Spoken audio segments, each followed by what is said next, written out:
Alright guys, I've been asked to make a video on how I have my kayak set up for fishing, so I'm just going to start off on how I bought it, and then I'll make my way through as how I have it set up. So when I first got it, pretty much this is it. It didn't really come with anything. There was a rod holder right there where those holes were, but I took it off and you'll see why later. It came with the seat, and then there's also some flush mounts right in the back, and then there's also just the storage. The strap came with it. So one of the first things I did, I bought some ball and socket mounts. They're ram mounts, and those I used for trolling, but I had them set up on the side. I could just put one on each side, like on the ball, like this. Let me get this one on. And these rod holders, they pivot down here on the ball and socket, and then they also have an adjustable lever up here, up and down, so I could either be like, say if I'm trolling, I could have it faced out that way, completely like holding it sideways, or I could move them in closer to me if I need it to be and lift this up, so it's easy to grab. Because the other rod holder that came with was in a horrible place. It was very hard to reach. And where those holes are now, I actually have a fish finder, but I bought a portable one because I didn't like the idea of drilling in holes all over, and I'm actually going to fill in those holes. Alright, so this is the portable hummingbird fish finder I bought. I think it was only like $130, and it came in this bag, which I don't care for, but that's not the point. It was $130. It came with the fish finder and the battery with the transducer and all that, and I have this it just sits up here, and what I did was I actually drilled eyelets right here and then also on this side.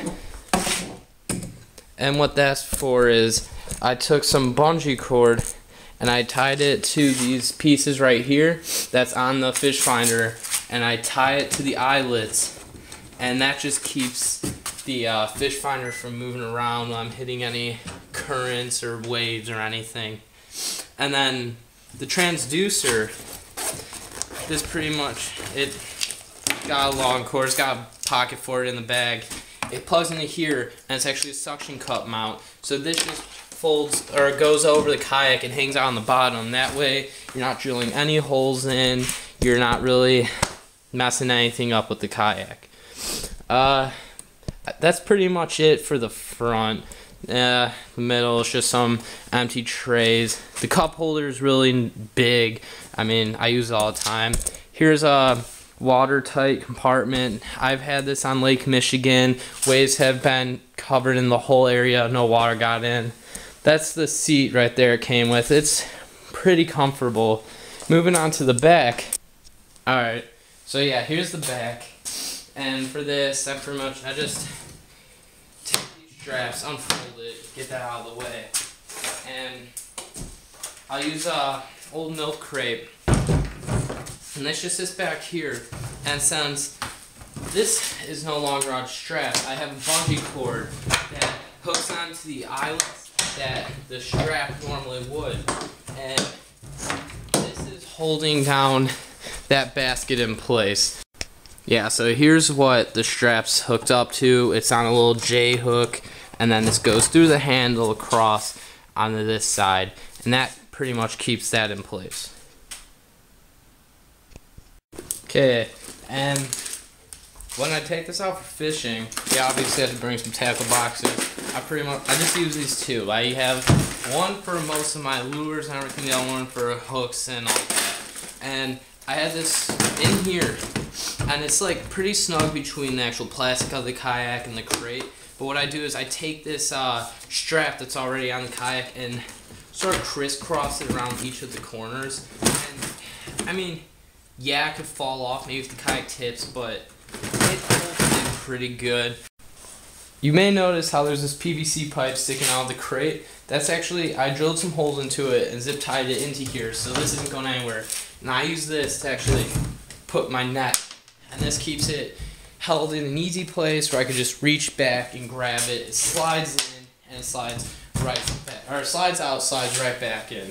Yeah, so pretty much that milk crate's just to hold whatever I want. Like, I have a bag that I just throw pliers in, whatever.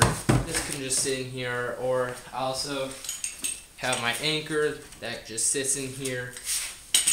I have another rubber band, not rubber band, a strap that actually goes across the other way than the one that's being held onto the kayak. So these are crossing, one like that, one like this. So anything that's still in here, if the kayak tips, it's going to be held into the crate.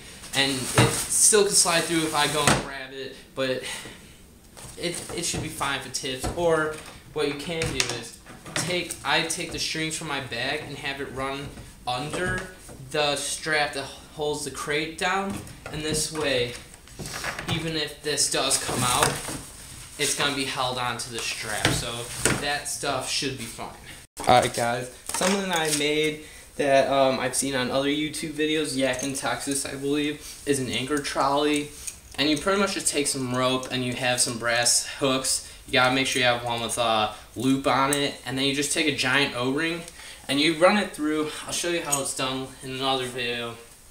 And this just attaches to both of the handles on the kayak. So one will be attached, actually, yeah, there we go. I should have another bungee on that side, but I don't. And so you can sit here, you pull on one side, and this will just make it go up or back to the bottom of the kayak.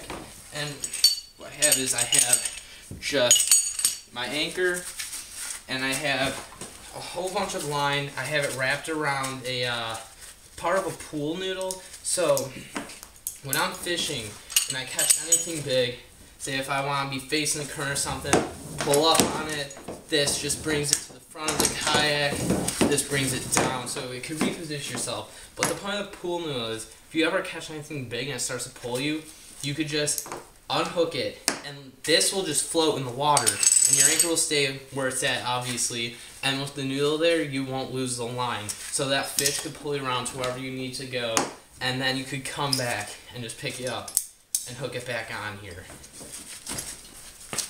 Alright, the last thing that I made, it's like a little trailer for the kayak, because when this thing's all loaded up, it's heavy. I'm usually alone, so it's not like I have two people to carry it.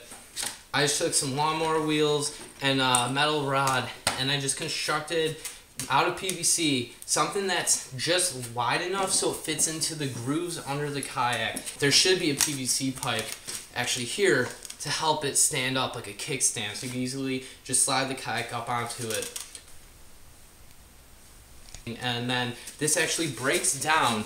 I have most of it glued, but not just not the arms. This breaks down, and this actually fits into the front of the kayak.